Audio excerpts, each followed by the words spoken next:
नमस्कार जोहार। मैं मनोज दत्त पत्रकार इस समय लातेहार जिला के कटिया जंगल में हूँ। मैं आपको बताता हूँ कि यह कटिया जंगल 7 जनवरी 2013 को काफ़ी फेमस हुआ था। वो फेमस कुछ सकारात्मक बातों को लेकर नहीं, बल्कि नक्सलियों के कुछ नकारात्मक करतूत की घटनाओं को लेकर इस जगह का नाम काफ़ी फेमस हुआ था। मैं आपको बता दूं कि 7 जनवरी 2013 को नक्सलियों का एक दस्ता यहाँ पर बड़ी संख्या में अगल बगल के इलाकों में कहिए तो स्नाइपर गन के साथ, LMG के साथ, 47 के साथ, 56 जैसे हथियारों के साथ एम्बुश की भी थी, जिसकी जानकारी, जिसकी गुप्त सूचना लातेहार पुलिस को मिली। लातेहार पुलिस ने अपने वरीय अधिकारियों को गुटफेत में लेकर सूचना की जानकारी देकर एक बहुत बड़ी योजना बनाकर इस एरिया में अर्धसैनिक बल की मदद से घुसने का प्रयास किया। और यूं कहे तो वो घुस भी गए थे। जवान ठीक उसी रास्ते से धीरे धीरे नक्सलियों के बिछाए हुए जाल में घुस रहे थे कि वो नक्सलियों के जाल को तोड़ वो पाए। मगर जैसे ही जवान यहाँ तक पहुँचे और वो अपना गन कॉक भी कर पाते, इससे पहले नक्सलियों ने तबातोड़ फायरिंग कर दिया जवानों पर।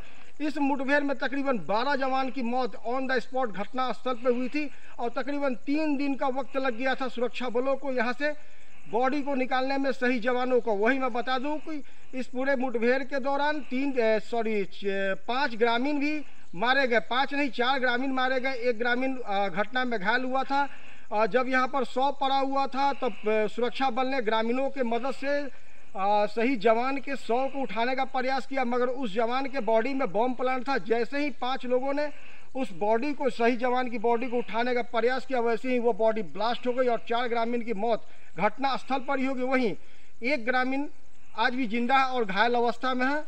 और वही मैं बता दूं कि इस पूरे 3 से 4 दिन चले इस लंबे मुठभेड़ के दौरान नक्सलियों ने मौका पाकर, नक्सली कमांडर RK यादव ने एक और जवान के पेट में ही बम प्लांट करके ठीक यहीं पर सुला दिया था कि सुरक्षा बल अगर आएंगे बॉडी उठाने तो वो भी जिस प्रकार से ग्रामीण की मौत हुई उसी प्रकार से अन्य जवान और भी मारे जा सके नक्सलियों के बिछाए हुए जाल में।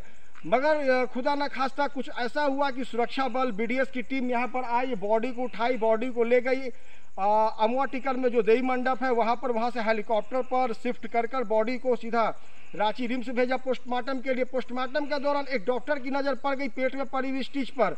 उसके बाद उसे हाई वाटर प्रेशर के द्वारा उस बॉडी में पानी डाला गया और देखा गया कि जो बॉडी से जो चीज़ें बाहर आई स्टिच को फाड़ कर, वो कुछ और नहीं, वो एक बम था जो जवान के पेट में प्लांट किया गया था, जिससे यह कयास लगाया गया कि जो 4 ग्रामीण की मौत जो घटनास्थल पर हुई जवानों की बॉडी उठाने से, इसका मतलब है कि उन जवानों के बॉडी में ही बम प्लांट था।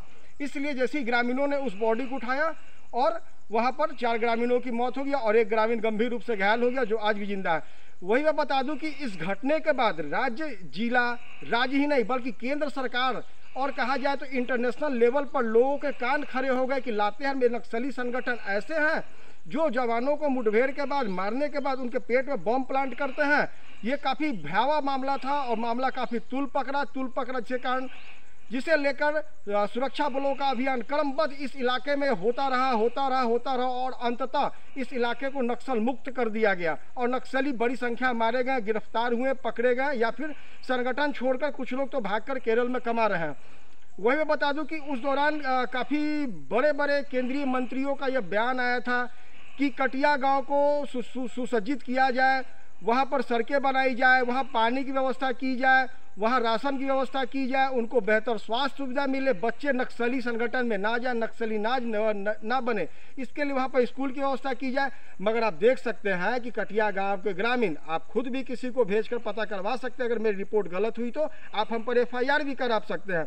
आज भी कटिया गाँव के ग्रामीण आज़ादी के आज 76 वर्ष बीत जाने के बाद भी नदी और चुआरी का पानी वो पीते हैं।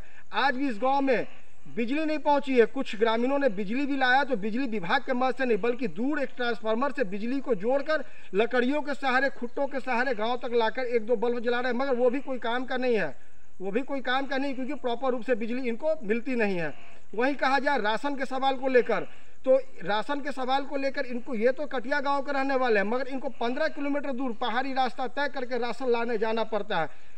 यूँ कहे तो अपना ही राशन उनके लिए बोझ है। मुफ्त का सरकार का राशन खाना भी इन ग्रामीणों के लिए काफ़ी मशक्क़त का काम है। वही बता दूं कि स्वास्थ्य सुविधा आज भी कोई बीमार पड़ जाए, महिलाओं का प्रसव तो संस्थागत होता ही नहीं यहाँ पर, उनका प्रसव यहाँ घर पर ही होता है। दूसरी बात, यदि कोई ग्रामीण गंभीर रूप से बीमार पड़ जाए तो उसे खटिया पर डोली बनाकर लोग ले जाते हैं इलाज के लिए। पूरी घटना विस्तार से मैंने आपको बताया। 7 जनवरी 2013 को जो घटना यहाँ पर घटा, तकरीबन 3 से 4 दिन तक मुठभेड़ चली थी। काफ़ी अफरा तफरी मची थी, ग्रामीण गांव छोड़कर भागने वाले भी थे, मगर कुछ पत्रकारों का प्रयास था, दिल्ली के पत्रकार, स्थानीय पत्रकारों का प्रयास था उस दौरान, क्योंकि जवान और सुरक्षा बल तो लगे हुए थे नक्सलियों को खदेड़ने में, मगर जो पत्रकार जो इसी दौरान जो कवरेज में आ रहे थे वो ग्रामीणों को लगातार दिलासा दे रहे थे, नहीं अब गांव में रुकिए, सब कुछ ठीक हो जाएगा। और आज वास्तव में सब कुछ ठीक हो गया। मगर कहा जाए तो जो ठीक नहीं हुआ वो है विकास।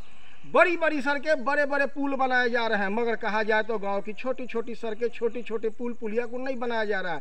शिक्षा व्यवस्था को दुरुस्त नहीं किया जा रहा, स्वास्थ्य व्यवस्था को दुरुस्त नहीं किया जा रहा है, गांव तक प्रॉपर रूप से बिजली नहीं पहुंचाई जा रही है। लातेहार के कटिया जंगल से मनोज दत्त की छोटी सी खास पेशकश।